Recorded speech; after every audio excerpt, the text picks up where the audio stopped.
Hey everybody, welcome back to my channel. I'm Sydney. Today we are going to talk about Poshmark's return policy.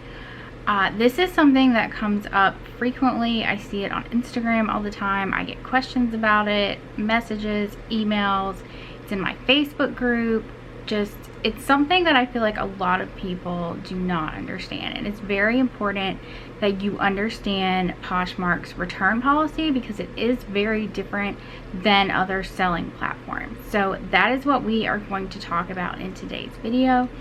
Don't forget, if you want my free webinar training, send me an email to poshbosshq@gmail.com and I will send that over to you. I am sending that out this week. Okay, so let's get into this video. I received a comment in my Facebook group, and this is not the first comment that I have received of this nature. So I just want to point that out. This happens fairly often. So the comment says, "Hi everyone, I recently sold a new without tags Coach purse listed for $130. I sold it for $78. The buyer gave me a 1-star rating. So I reached out to her because this was the first time I had received a 1-star rating, and she just said that she didn't like the purse. I explained to her that she could return it. When she contacted me back, she said that Poshmark had already given her a refund and asked me if she still had to return the purse. I received my earnings, but she received a beautiful Coach purse for free and then listed it to resell it for $175. I'm confused how something like this can happen. Any thoughts, please?" Okay, so there are several discrepancies in this comment that I want to address. Okay, so the first thing I want to talk about is the rating. That's the first part. The buyer gave me a 1-star rating. This was the first time this person had received less than 5 stars. Okay, so if you are not familiar with how ratings work on Poshmark, somebody gives you 5 stars, they have the option to leave a love note. If they do, that then appears on your closet profile. This is Poshmark's version of feedback. So anything less than 5 stars does not appear on your Poshmark closet. No one can see it. Nobody can see anything that they say if they leave you less than 5 stars. So it's not that I want you to disregard your feedback score or not worry about your feedback score, because of course you want to be sending out quality products. You want to be taking this seriously, but at the same time, you are going to get a lot of people who will experience buyer's remorse, and they will leave you bad ratings not based on anything that you have done. It is completely, they're in a bad mood, they're having a bad day, they don't like the item, whatever the reason is. That is when you need to just not pay any attention to anything that these people say. This is part of retail. I've worked in retail for a very long time. I got my first retail job when I was 17 years old, and I've worked in all sorts of customer service jobs since then, and this is the same across the board. You are going to get people every day who are unhappy with their experience, who are unhappy with how much money they have spent, who regret spending money, who want to return things, who want things for free. This is just a common thing that happens in retail.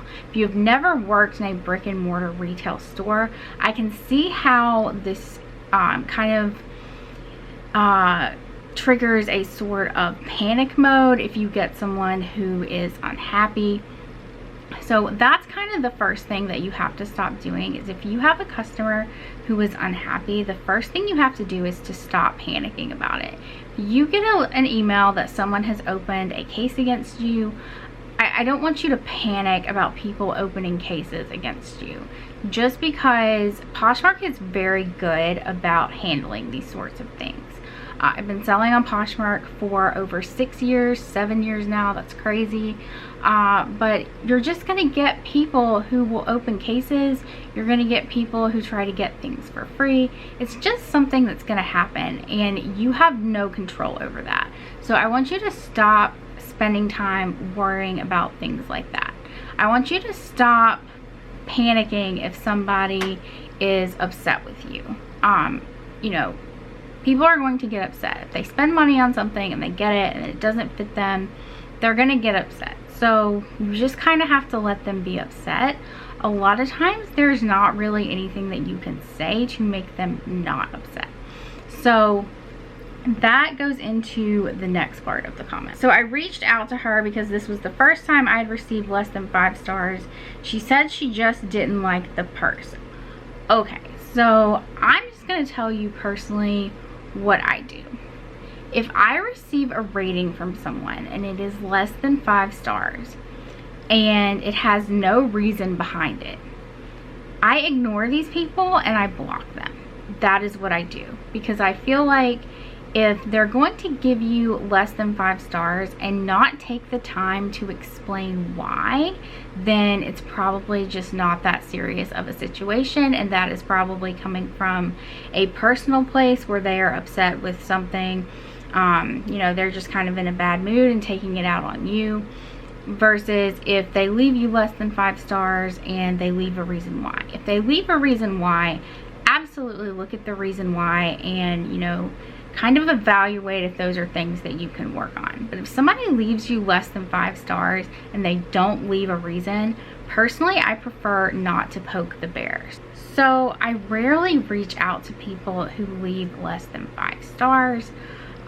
I just prefer not to escalate the situation, and I feel like a lot of times if you reach out to somebody and they are angry, they are going to then take that out on you. So if they cannot take the time to leave a reason why in their comments when they leave the review, I take no further action and I usually block them. So, you know, that's your personal preference. If you feel like you need to reach out to someone, you kind of have to take it on a case-by-case basis.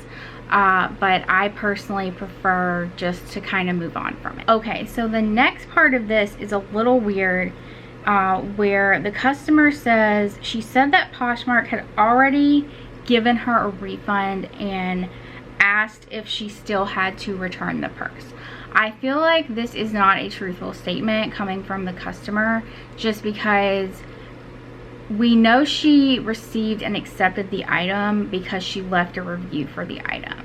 So this in turn released the seller's funds, and the only way she could have been refunded by Poshmark is if she would have, you know, kind of emailed Poshmark support or something like that, because she did not open a case. If someone opens a case against you, you will be informed by Poshmark. So because there's not a lot of information there, I can't really go off of it, but I'm going to assume that that was not a truthful statement. I feel like she said that to kind of end the conversation because of the next part, where she listed the purse in her closet for a higher price. I feel like she figured out that she could resell the purse and make a profit on it, so she just said that she had received a refund from Poshmark to end the conversation and not take the situation any further. I do want to talk about the last part where she relisted the purse. So I commented on the post in my Facebook group, and then I realized a lot of people do not, they are not aware of the reposh feature. Poshmark has recently introduced this feature that they call reposhing, and that's always been a word if you buy something from someone and then it doesn't fit you or you don't like it and then you resell it. So Poshmark has developed this reposh feature where a person can go in and they can go into the item that they have purchased, and there is a reposh button. When they click this button, if you have the reposh feature enabled, it then copies all of your photos into their listing and puts your closet name in the corner of the photo as a watermark. Personally, I do not like this feature. A few weeks ago, I actually had someone reposh something that they had bought from me probably like 2 or 3 years ago. So obviously the item that they bought from me is not going to be in the same condition 2 or 3 years later. So I feel like that poses kind of a dishonest problem for the person who could potentially buy that item. So also, I put a lot of time into taking my photos, editing my photos. I have spent money on lighting and things like that, and making, you know, my background nice and crisp. And I spend time processing the clothes, steaming the clothes, spot cleaning them. I put a lot of time into these things, and I'm just not okay with somebody just clicking a button and copying all of my photos into their listing. I'm just personally not okay with that. If you are okay with that, then, you know, leave it on. Personally, I have turned reposh setting off. If you would like to turn off your reposh setting, you just need to go into the app, click on your closet name in the bottom right hand corner, and then it is under my seller tools and then reposh settings, and you can turn the feature off where they are not allowed to reposh your items and use your photos. If you have this turned on, that is basically giving anyone permission to use your photos to resell the item. Now, I've had people buy things from me, they accepted the item, they left a nice review for the item, and then they will comment, hey, it's really nice, it just doesn't fit me. And then I have in the past given people permission to use my photos to resell the item, because usually people buying things, the customers buying things, they don't have the means of photographing these items. They don't have lighting, they don't have things like that. So, you know, I have given people permission in the past to use my photos if they are respectful and they, you know, they've accepted the item, they were truthful. And, you know, I will give them permission in that situation, but to just give anybody permission and freedom to just take my photos and resell something, I'm just not okay with it. I also feel like it poses a problem where the item might not be in the same condition, and then, you know, that poses a problem for the next person who buys it. And while, you know, that's not really my problem, it doesn't feel right to let people use my photos for things like that. So I personally have turned it off. Another thing that I do want to mention, if somebody buys something from you and then they decide that they want to resell the item, unfortunately, if someone buys something from you, you have no control over what they do with it. You can't tell them that they cannot resell the item. They have paid for the item. It is no different than us going into a thrift store, buying things and then reselling them. That would be like the thrift store telling us that we are not allowed to resell items that we buy from their store. So if you pay for something, you are free to do whatever you want with it. If you choose to resell it, you are allowed to do that. So again, the only thing people are not allowed to do is steal your photos. If you have the reposh feature turned off and you see that somebody has stolen your photos to resell the item, definitely email Poshmark support and let them know, and they will remove the listing for you. I have done that in the past where people were being dishonest and very rude, and I had someone's listing removed because they stole my photos to resell something. So, you know, again, case by case basis, it's completely your personal preference. If you're okay with people using your photos, then, you know, you can leave on the reposh feature and just not do anything. Okay, with that being said, I do want to talk about Poshmark's return policy. Poshmark does not allow returns on items due to buyer's remorse or the item not fitting. This is a huge benefit of Poshmark. If you sell things on eBay, eBay will force you to take a return on just about anything for any reason. If the customer is not happy with it, then they can force you to allow the return.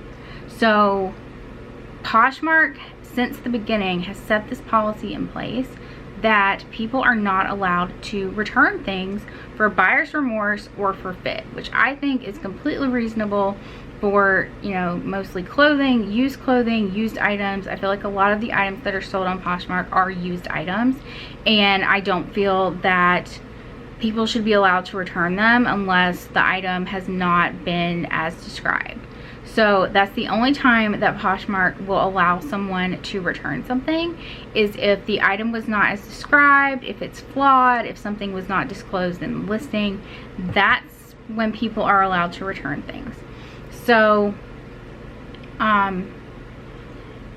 you should never say that someone would be allowed to return something. You should never say, you know, oh, you can just return it if they want to return it because it doesn't fit them, or because it they just don't like it. So the problem with this is, so if you sell on eBay, when you go to set up your return policy, you actually choose whether or not you are going to accept free returns or if the customer is responsible for paying for the return.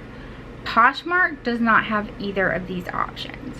So whenever somebody returns something on Poshmark, Poshmark is paying for that. So, you know, the only time technically that people are allowed to return things is if the item is not as described. So if you have somebody opening a case against you because the item does not fit them, or they just don't like the item, please don't go into the case and say, oh, you can just return it. Because truthfully, it's really not your place to decide that. It's Poshmark's place to decide that. They handle the customer service, which is a huge benefit. That is, you know, part of why they take a commission out of every sale, because they provide this service to us as sellers. So it's not your place to go into the case and decide if the person gets to return the item or not, because you are not paying for that return. Poshmark is footing the bill for that return label. So if you have somebody who is not happy with their item and you go into the case and you say, oh, that's fine, you can just return it, Poshmark, that kind of puts Poshmark in a bad place, because now they either have to deny the return after you told the person they could return it, or they have to allow the person to return it, and then they are losing the money that they made on the sale, and then they are also having to pay for a return shipping label, which is putting them into the negative. So if you have a case like that, don't ever say that someone is allowed to return something. If you have done everything in your power to describe the item correctly, to photograph the item, you know, all you have to say in the case is that the item is as described, and then you let Poshmark handle it. Because Poshmark is responsible for all of this, that's why they take the commission. You just need to let them handle it and let them do what they need to do and how they feel is best to handle the situation, because they are footing the bill if there is a possible return on the item. So just something to keep in mind. I just wanted to make this video and kind of go over this because I see it happen pretty frequently. You know, different items, different situations, but the same policy applies, where Poshmark doesn't allow returns, and then you need to stop worrying about people leaving you less than 5 stars if it is not, you know, justified. So I just wanted to make this video. I hope it helps someone. If you have any questions, definitely leave them in the comments below, and I will see you guys in the next one.